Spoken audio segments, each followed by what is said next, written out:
Greetings and welcome back to my channel. Today we'll be talking about the 2001 release by Mariah Carey, Glitter. Now, Glitter is a soundtrack to the film of the same name, which also came out in 2001 and starring Mariah Carey, being her first starring role in a Hollywood film.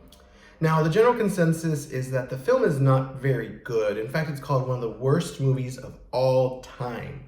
And the soundtrack being linked to it is usually called one of Mariah Carey's weakest or worst albums of all time. I don't agree with any of that. We'll definitely talk about the film and the soundtrack at large during this review. But to really get an idea of Glitter and its legacy, which, by the way, this legacy of Glitter is pretty much on par with Mariah's legacy. I think that you can't really talk about Mariah, for the most part, without talking about Glitter. Only because it was such a massive departure for her success-wise. And to get into that, we have to talk about her musical history of the 90s. So basically, short version, Mariah Carey debuted in 1990 with her debut single, Vision of Love. That single went to #1. 5 of her singles, including Vision of Love, her first 5 singles, skyrocketed to the #1 on the Billboard 100.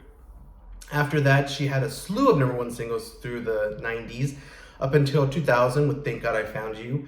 So every single album she released had a #1 single on it. I don't know if you count the album #1s, however, that's a compilation, so I don't count it.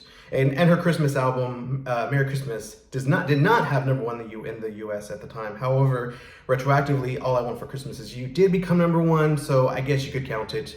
And who knows, one day I Still Believe, or When You Believe might become #1. We never know.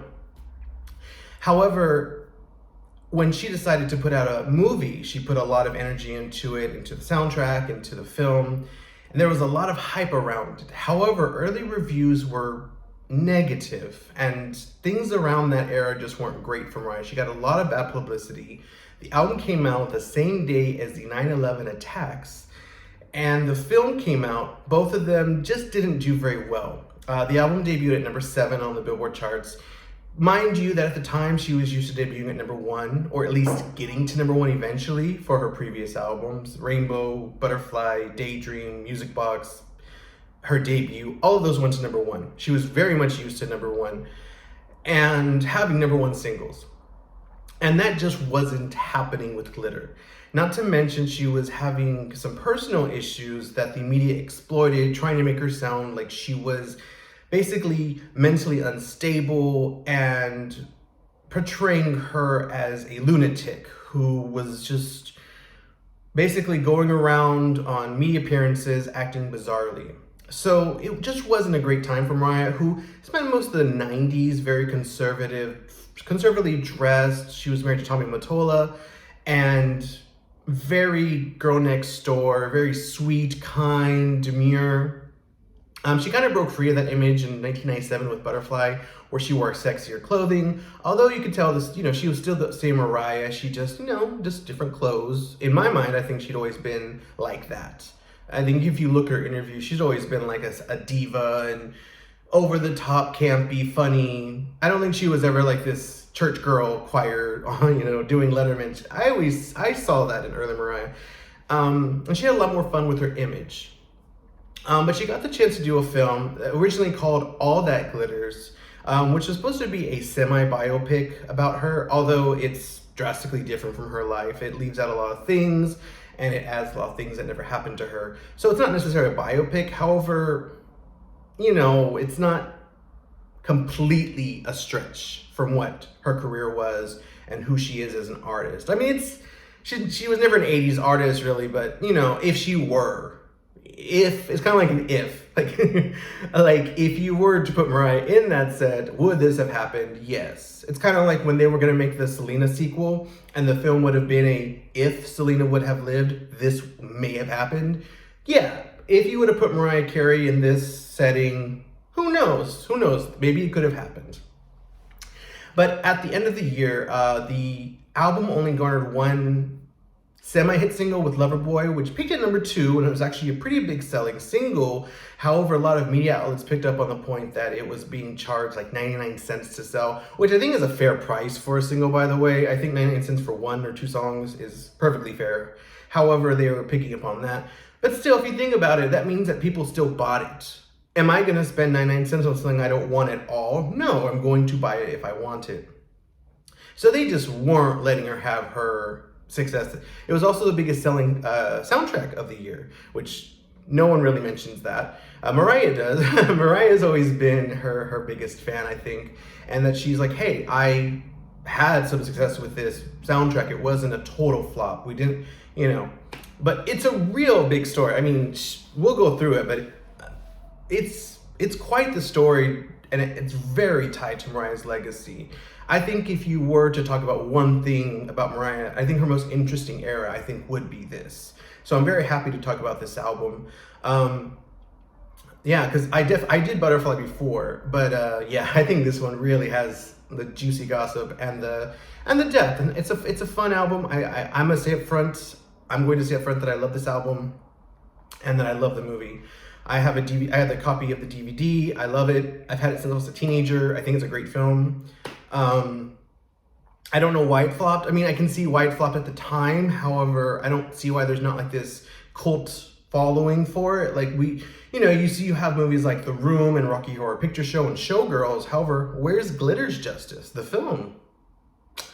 But yeah, so even when Mariah re-released all her albums on vinyl in 2019, 2021, this was not released with that. And she did all these albums. She did Merry Christmas to You, and all of them. But she did not do this. In fact, even Number Ones is coming out on vinyl soon, which that kind of dates the video because once it's out, but let's go back to the beginning. So like I said, Mariah Carey had a bunch of success in the 90s. I think she was mostly known for ballads. However, she had some, pop songs like Emotions and Dream Lover. Later Fantasy, whenever she started collaborating with rappers and bring rappers on her remixes to kind of show to the public. She's very much credited with that, like the whole idea of having a rapper on a pop song, and she really milks that legacy a lot. However, I think that's kind of overrated. I don't think that rappers on all pop songs is a great thing. I think it's like a crossover aspect where it benefits the pop star, gives them a little cred, puts them on the hip hop radio stations. However, it also gives the rapper exposure to the pop audience, so everyone wins. But I think it's usually done for money purposes, or at least exposure purposes. It's not always the best idea. I don't know why she's so proud of that, because I think she's done like 8 million things better than bring on rappers onto pop songs. But she had more success with Butterfly and Rainbow. Although they had less success than she was used to, they still were strong sellers and had multiple number ones each album. So she had pretty much spent the entire 90s knowing nothing but success. I'm talking major success on the radio, MTV. She won Grammys in her early days. She was just like the golden child for Sony Entertainment and Tommy Mottola, who was her husband at the time. She left him in 97, around the time of Butterfly, and she wrote in her book that she noticed that she was having more difficulty with her career afterwards, meaning the company wasn't promoting her as much. For example, they did not release Breakdown or The Roof or the song Butterfly as a single. And then later with Rainbow, she wanted Mariah's theme, Can't Take That Away, as a single. And they made a video, there's a single, but it just wasn't pushed. And it was pretty much a colossal flop of a song. So coming from that, she still had two number one singles on the album, but they weren't as monumentally big. I know people love Heartbreaker, and it has that cool remix video with Missy Elliott and Debrat. I love that remix. However, if I were to compare the impact of Heartbreaker compared to Fantasy and Always Be My Baby, no, it's very impactful, but there is a slight drop. And I think that's because of Sony and Tommy Mottola. That's my opinion, and that's just based on my reading of Mariah's book. So when she wanted to do Glitter, she was planning on doing a kind of concept record. So it's an 80s style. Everything is an 80s style. There's a few ballads on there that could be modern day. However, even those could be an 80s ballad, just kind of polished a little bit. And she wanted to get into the character, Billy Frank, of being an 80s singer. So her idea was to sample the song Firecracker and make the song Loverboy, which was going to be the first single, based on that sample. However, Tommy Mottola got wind of it, and after she had already licensed the song Firecracker to sample on Loverboy, he went ahead and sampled the same song and placed it on J-Lo's second album, J-Lo, for the I'm Real album track, which was released as a single. So that song came out before Loverboy, even though the conception of using that sample was prior to I'm Real being even done. Now, a lot of people are going to hate me for this, probably the Mariah fans, but I kind of feel like I've heard the Loverboy original Firecracker. It's on her Rarities vinyl box set. I don't think it's a great song with Firecracker. I don't think Firecracker was a good song to sample. I think it's a little bad. I love that she sampled Genius of Love for Fantasy. That sounds great. The samples on Honey are super. Even Heartbreaker, I mean the remix of Heartbreaker where they use that sample of Snoop Doggy Dogg, that's amazing. However, Firecracker I feel like is a weak sample to use, especially for a pop song. And I really don't like J-Lo's I'm Real either, the original version. It's just not great, especially because that album has so much good songs like Play and Ain't It Funny, the original. It's a good era for J-Lo. However, I feel like I'm Real, like, not a great sample for a song. And I listened to the Loverboy original and I'm just like, but this caused a lot of drama basically because Mariah had to go out and sample a different song, to which I say, aren't there any producers who could have given her a new track? Like, hey, you're in a jam, I'm a producer, let's work on this, something, or something. Like she would reach out to one of her producers and say, hey, I can't do Firecracker, we have to do something. I don't know the whole story behind it, how much time they had. However, I don't think anybody comes out looking good. J-Lo, Tommy Mottola, Mariah, like, it's just a lot of laziness. It's a lot of pettiness on all three ends, honestly. Except for J-Lo. I don't think J-Lo really knew what was going on. Or maybe she did. I don't know. I really don't hate on J-Lo for that project because we don't know. It's the record industry. So who knows what was going on there. So I'm not here to bash J-Lo whatsoever. I love that album. I love that era. And I think I do love J-Lo's music. And I love Mariah's music too. It's possible to love both. However, I think that with the sample that they were going to use, it wasn't great. And then she went to sample Candy, which also isn't great. So Loverboy has this very catchy melody, but I think it has a very weak musical background. Candy is a very rough 80s funk song. It's not smooth. A lot of people like it, but I think it's not very fun. I think it's very disjointed, and it doesn't fit the melody of Loverboy. And it was released as is. And I remember hearing Loverboy for the first time thinking, this is not a very good song. It's not nearly as strong as all these songs by Mariah that I love. Nowhere near as strong as like Honey or The Roof or Breakdown or Fantasy. It's not a great sample. So for her to kind of she went through a lot of drama with this because of the time crunch and such. And it's just quite sad that these were the results. And I feel for Mariah because she had such an artistic vision that was kind of taken for her. But I felt like no matter what, I don't think it would have been a hit single, if that makes sense. I hate saying that, like, oh, no matter what, Mariah, you would have flopped. But yeah, I feel like, I don't know. I don't think it was necessarily the sample that was hurting her. I think it was just any sample that she was using. Loverboy is a good song. It was remixed by David Morales, and it sounds great as they re-recorded the vocals. It sounds great on that. I do like the song. I'm not saying I hate the song, but I do think it's one of her weaker first singles. And it takes that idea of Fantasy and Heartbreaker and Honey, where they sample an old song and she puts a pop track on top of it. She's been doing that since, I think, Dream Lover and Emotions, even kind of a little bit, if you're honest.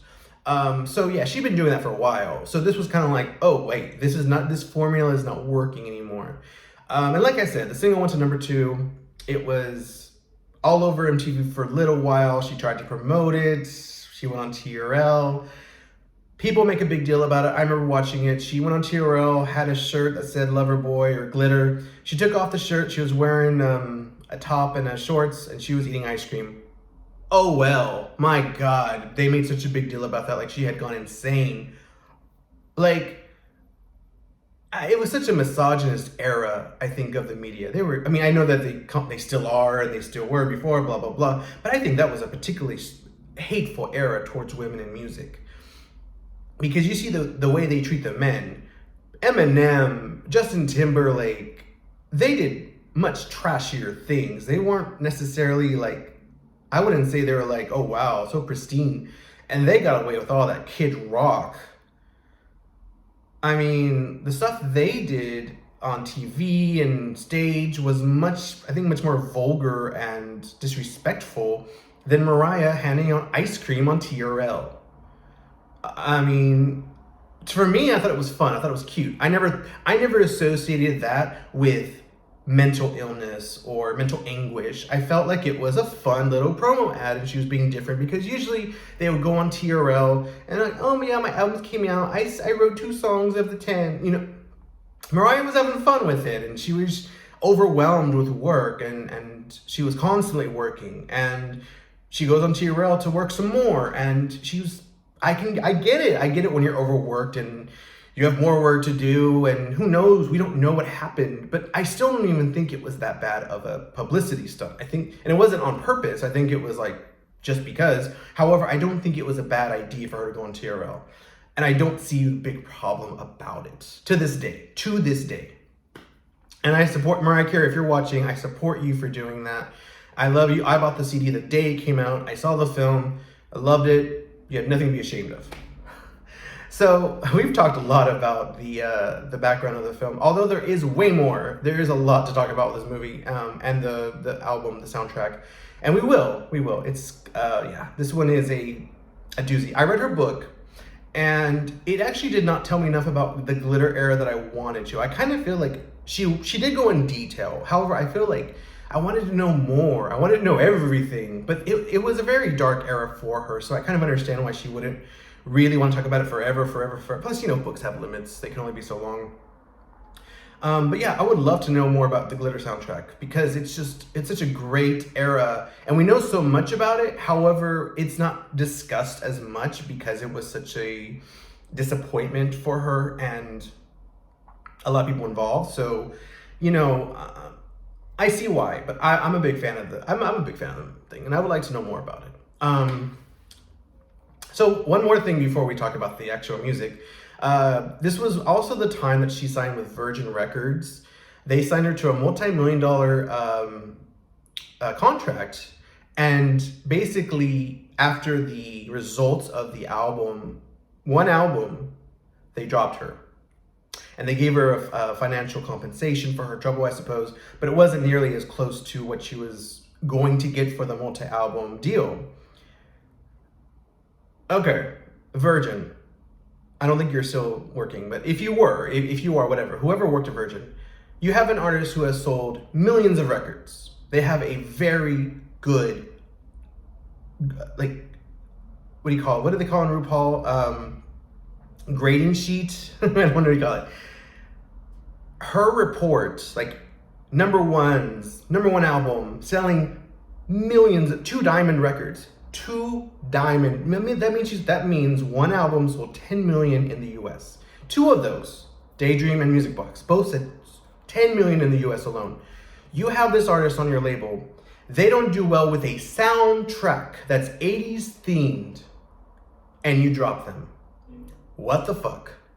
What the goddamn fuck? What in gay hell are you thinking? Maybe do one more album and see how that goes. Because I don't think it's very smart from anybody to drop a major legendary artist after one moderately successful album. It wasn't a total flop. It made money. It charted. It's not like they went bankrupt because of it. And also, it's not like they spent tons on the promo. I don't get it. I really don't understand these record labels. I never will. I think it's basically they hire these people because of whatever reason. Probably something dark. These people are in control of your favorite artist, and they make these horrible decisions because they don't have the know-how. But I kind of feel it's related to like something very dark and very very sinister or something, because it really doesn't make sense. It really does not make sense whatsoever why they would do that to Mariah Carey after this. after she had sold so many albums and she had a hit single with this album, it just doesn't make sense. I understand that she had a lot of bad promotion and media, but that's not her fault. Anyways, we need to talk about this music on this album because it actually does have music. And then we'll talk about the movie. I think let's talk about the movie after this because I can only talk so much before. I'm sure people are like, okay, Eric, get to the music or Vibeology. You can call me whatever. Call me Bubbles. Okay, so let's talk about the music on this album. Now, this is the vinyl version of the album, which is, again, different from the iTunes CD. It's different because, again, just like Whitney's My Love Is Your Love, similar sounding tracks are coupled together. So, for instance, the ballads are together and the more up-tempo songs are together. So I'm going to review it as a vinyl, not as a track listing on iTunes or the CD, okay? All right, let's get started. The first song is a Loverboy remix. This is with Debrat and Ludacris. This is the better version of Loverboy because I think Debrat and Ludacris really add a lot of fun to it. I do like Ludacris and Debrat, and I think they do add fun to the tracks they're on. Mariah had been friends with Debrat forever. They've worked on multiple remixes. Very talented rapper. Love Debrat. Ludacris is fun too, and they really add some spice to the song and kind of take away from there's like the male sample, cameos male sample. They kind of take that out, his vocal, and instead you have the rap. So it is better. It is a better version. It has a very funky vibe from the cameo remix. I'm sorry, from the cameo sample. And the song is just basically about Mariah kind of having a lover boy, and it's very sexually toned. How when he asks her over, she comes every time. It's just really tongue-in-cheek and a little bit more dirty than what she was accustomed to singing. But I like it. I think it's a good song. I prefer the Morales remix, which was on the maxi single. She redid the vocals. The single reached number 2 on the Billboard US 100 and didn't blow the world up. However, it was a big selling single, especially for 2001, which by then singles have kind of gone out of favor. You couldn't really buy a lot of singles at that time in the store. You had to buy the full album. So Mariah still looked out for her fans, still did the remixes, was still, re-recording vocals. And it was just I think it was a good song. It was a great era. For me, it was a great era. Sorry. But it wasn't necessarily the best first song. But I still like it. It's not her worst song whatsoever. And we'll go into that later with another review. But yeah, I like the song. It's just not my favorite. Definitely want to check out. It has I think it's more interesting I think it's an interesting song to talk about. I think it's an interesting song to listen to. But it doesn't mean I will listen to it all the time. It has a mystique to it. It definitely has a mystique. I think of all songs, it's the most like, I'm curious about this song because it just has like a mystique around it. And yeah, so that's the first song and definitely starts off on a good note. Not the strongest, but a good note. The second song is Last Night a DJ Saved My Life. This is a cover song. I don't think it was a good idea to put this as the second song because I think it's one of the weaker songs. It's a very famous song from the 80s, and Mariah in the movie, she's an 80s singer, so there's a lot of 80s influenced music on this. Even the cameo sample is very 80s. Last Night DJ Saved My Life I think is a weaker song. I know a lot of people are going to hate on me for saying that. I do think it would have been better like either left off or maybe like near the end of the album or whatever. Yeah, I'm not a big fan of any songs about DJs. Like, oh, the DJ's great. He's making everything good. He kept me and my hubby happy all night. Like, it's a DJ. Like, and for me, when I go to clubs, DJs don't do that. DJs don't play music that I love for the most part, and they certainly aren't playing glitter. So yeah, I think it's the whole like boasting a DJ thing that I'm just not a big fan of. But I still don't like the it has a good guitars like da da da da da da da da da. Yeah, that's good. But I'm not a big fan of the Last Night I DJ Saved My Life. I was bored to death. I don't know. It's such a simple story song, and it's not very impactful on me. But it's in the movie. I don't think she performs in the movie. It's just like background music in the movie, which we'll talk. Like I said, we'll talk about the movie at the end. Didn't mean to turn you on. This is way better. This one she does sing in the movie, and she records it in the studio. So good. It's a cover as well. Way better. It has kind of a Prince feel to it. There's a like it's just very catchy, very well produced. She doesn't do a lot of covers in her career. Most of the songs she writes for herself, and then if it is not her written song, 99.9% it's a cover. And this is probably one of my favorite covers by her. I know a lot of people will say, "Oh, what about Open Arms or Without You or Bringing on the Heartache?" No, no. I love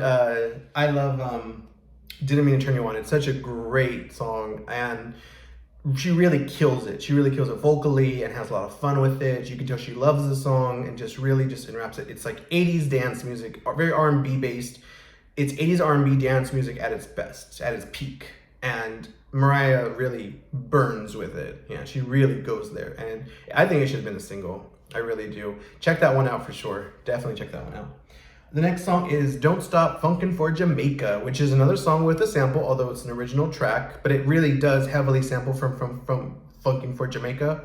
It has Mystical on it as a rapper, and a lot of people hate Mystical, and I don't love him. However, I kind of think he's fun for the record. I think he fits it in the most like obscure way. Like it just works. And it really, I love it. Like in the video, there's like 3 Mariah singing like in this bayou, and she's on like on a swing and just having fun. This was after the whole media tarnishing her career, but she was like, I'm gonna still try. So she did make a video for Don't Stop.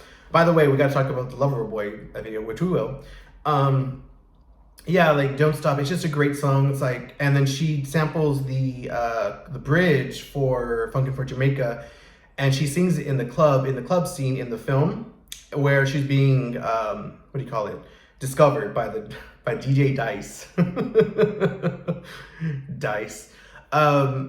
Yeah, so she's singing that. She hits the notes. I feel. Yeah, it's really a great song. I love it. And I don't think Mystical takes away from it. I know people who love Mariah who don't like Mystical's appearance on it. But I love it. I think it's great. I think it's a great song. One of my favorite, actually. I think it's probably my favorite song to listen to them. It's just so fucking catchy. And yeah, it's just, again, I think it's about sex. Don't stop, baby. You know, take me up a little higher, baby, I'm on fire. Yeah, it's a sexual song like Loverboy, but I love it. I think it's so good. Mariah really kills it, and you can tell she was kind of maturing with her lyrics, a little not so great, but clumsily, I guess. But I like it. I think that Sexy Mariah is fun. I do. The next song is If We, which this one is a duet with Ja Rule. Now, this is another J-Lo story where basically Tommy Mottola heard the song and then wanted Irv Gotti to create a clone of If We with Ja Rule, with J-Lo, and they released it as the I'm Real remix. I'm not a big fan of either If We or I'm Real remix. I think Ja Rule's fine, but I'm not really into that gravelly voice with a sweet sounding voice. It's okay. It's kind of demure. It's kind of laid back. They're catchy songs, but they're not my favorite. I certainly don't base my fandom of J-Lo on I'm Real like everybody else. And then If We, which is kind of a weaker version of that, is even less impressive. So I'm not really big on that one either. However, it's not a bad song. If we're honest, it's not a bad song. I wouldn't take it off the album. It's not in the movie anywhere. I remember not seeing it in the movie. Correct me if I'm wrong. I don't think it's in the movie whatsoever. Maybe they put like an instrumental for 2 seconds, whatever. But I know J-Lo was mad about that too. Sorry, Mariah was mad about that too. It's basically stealing her ideas. But I think that was more about Tommy Mottola and Irv Gotti than J-Lo. J-Lo probably was just like, oh, hey, my single I'm Real wasn't doing very well. What can we do? Oh, hey, let's remix it. I have a great idea. Let's get Irv Gotti and Ja Rule and who knows? I mean, this was J-Lo's second album. Who knows how much control she had over her career at that point? She probably, we're lucky that Ain't It Funny was a single, the one with her Ritz, that directing. We're lucky that's a video, because, yeah, like, I don't think she had tons of control over her early career. So, yeah, we have to consider that she's a woman on a record contract that she signed, so she is at the mercy of Tommy Mottola and all these executives. So yeah, she writes some of her songs and everything, and she helps producers, whatever. But there's things that record executives make people do, and you kind of just have to go with it and smile. So It's like Catwoman. I'm used to doing all kinds of things that I want to. I'm a woman, basically, from, Sharon Stone's. Anyway, okay. The next song is All My Life. This one is amazing. It was written by Rick James. I'm not going to do the Rick James bitch thing. Rick James, wrote it. Really good song. They use it on the in the movie as well, as one of her singles. When she's I think it's Vanity, the stand-in for Vanity, basically, Vanity 6. They're singing it, but it's with Mariah's vocals, and then Mariah's the one singing it, and everyone's so impressed by Mariah's vocals. Everyone just praises her vocals every time. Oh, Mariah, she's brilliant. She's brilliant. She's the best voice ever. I love that about the movie. But All My Life was, one of the main songs in the beginning of the movie. It's a really catchy song. They even use it on the DVD menu. And yeah, it's one of my favorites. Really catchy, just about love. A simple love song. R&B flavored, pop flavored, dance flavored, disco, funky. You really can't go wrong with All My Life. It's a really good song, and I think it should have been a single as well, because we're about to get into some other singles later where they picked it, and I was like, but así es la vida, c'est la vie. The next song is Want You. This song is with Eric Benet, who was Halle Berry's husband at the time. It's good. It has this cool melody that they use in the movie where they're writing like da da da da da, but in the actual album version it's like da da da. Like they really mess with the simple melody. It's like I think it was better as like the demo scratch version in the film than because like the demo in the movie they're playing on piano, and then the actual song is very 80s dance music and very R&B influence. It's a good song, but I kind of feel like that strong melody from the film should have been more utilized, utilized more in the actual album track. It wasn't a single or anything, but I think it's a good solid album track, even with all the whatever. I'm guessing they changed it for like copyright purposes because it's a very common chord structure in music, especially R&B music. So, but I love it. I think it's a great song. The next song is Loverboy. This is the non-remix, so it's just, by the way, the remix doesn't change the music, it just adds rappers. This is the original, and this was the first video where she's like a racer girl. She has like on the pink leotard or something. Not leotard, but like a leather outfit. And she's on top of a car, and she's like at a race. And yeah, it's kind of a silly video done by David Chappelle, who she had worked with for a few years on like photography and stuff. Yeah, the original, which is Cameo and Mariah, not my favorite. It's at the end of side 2, so definitely something I skip. Because I've already heard the song, and bye. Girl, bye. Side C, or the second disc, side 1, sides with Lead the Way. This was in the movie where after she makes love to Dice, they play Lead the Way. It's a good song, it's a good catchy ballad, it's very demure, it's very classic Mariah. Not really classic Mariah, but I guess you would consider it classic Mariah for the first bunch of songs. Really good song. Just a love romantic song. Yeah, it would not be out of place on Butterfly or Rainbow, and it's much more demure, much more ballad heavy than the previous tracks. By the way, the rest of the songs will be very pop ballad heavy. It's just a good simple love song. Good, I like it. Yeah. Was it a single? I'm so sorry. So the Glitter Project, after it didn't do very well with Loverboy, they had other singles in international markets. However, it was all over the place. And I do think Lead the Way was a single in like, I think Europe or Brazil or something like that. Please put in the comments because I do not know. I forgot. And I tend to read a lot about this, but I was like, there's so much to talk about with this album. Like, I forgot. But yeah, so let me know, was Lead the Way, I think it was a single like in South America, Europe, Asia. Yeah, good song, very catchy. Not super, super catchy, but it's definitely good and worthy of, if I heard it on the radio, I'd want to buy the album, so. The next song is Reflections. This one was a single, I do remember that. I think it's the weakest on the album. It's about like her story in the song, how her mother had pretty much abandoned her and she had to live on her own and like grow up, and it's a little sappy. Even in the film, like the record company doesn't want it because it's too woe is me. I'm just not a big fan of it. It's just it's a little weak for it. Kind of reminds me of Mariah's theme. It's just a little weak in the melody. Again, you have that pop R&B ballad type sound. It's good, but it's just not great. I wouldn't cut it from the album, but it's not great. I don't love it. The next song is Never Too Far. This was a second single for the US, and it was paired with a live version of Hero to try to kind of push copies of it. Never Too Far is actually a really good song. It's kind of trying to be I Will Always Love You, the big ballad at the end of the movie for the pop star. Really good, really catchy, really bombastic, great vocals, really great bridge. And she knows it. I think she knows this was a really good song, and it was kind of touted as the return to classic Mariah ballads like Hero and Vision of Love, and all these ballads. Not Open Arms.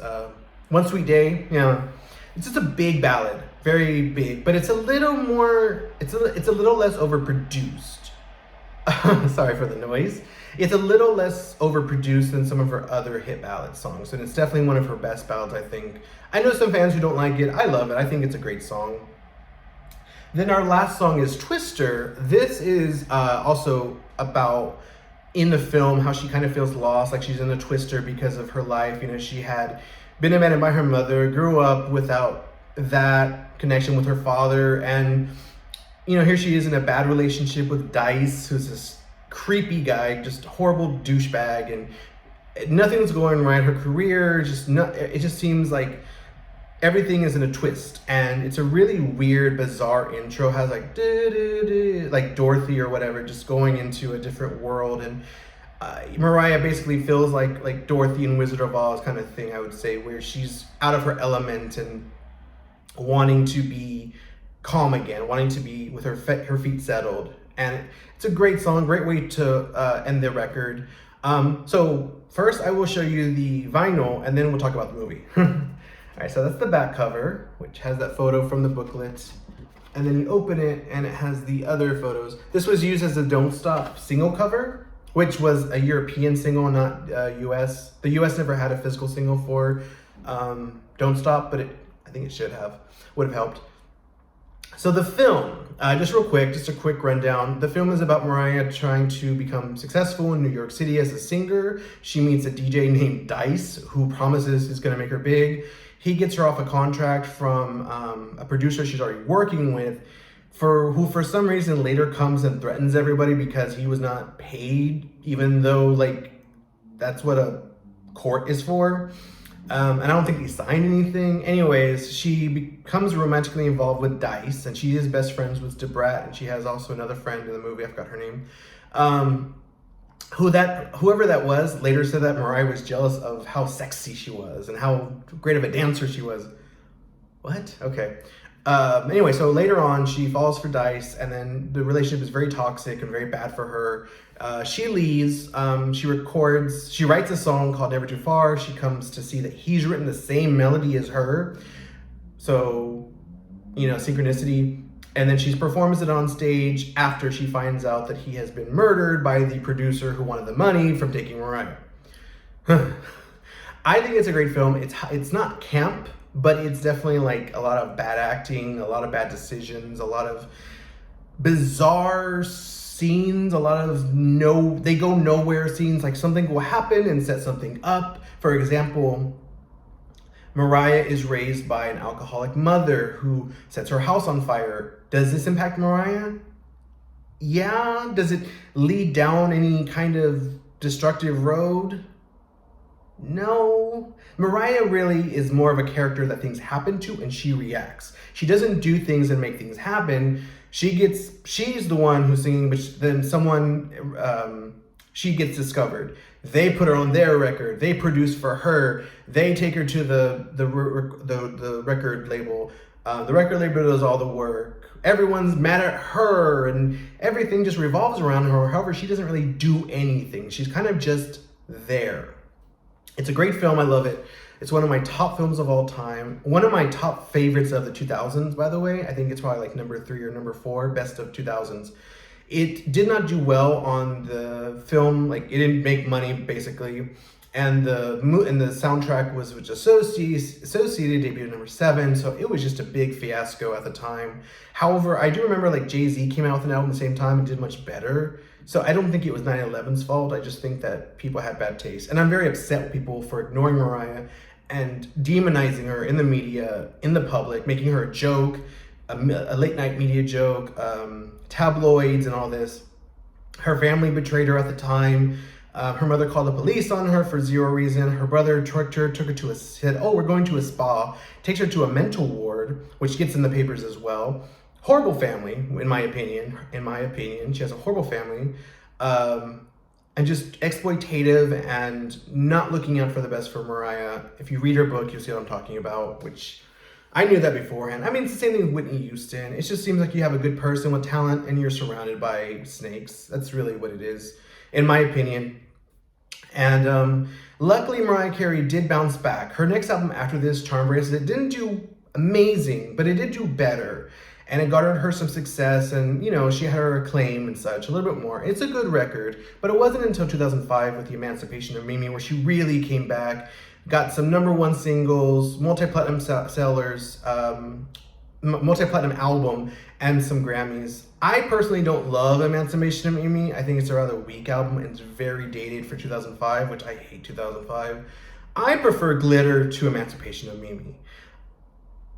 I know. Put in the comments. Let me know what you think of me, how much you hate me. I think Glitter is a much better album than Emancipation of Mimi, but I digress. So let me know in the comments what you think of the album, your favorite tracks, your what you think of the movie. I want to know what you guys think of the movie.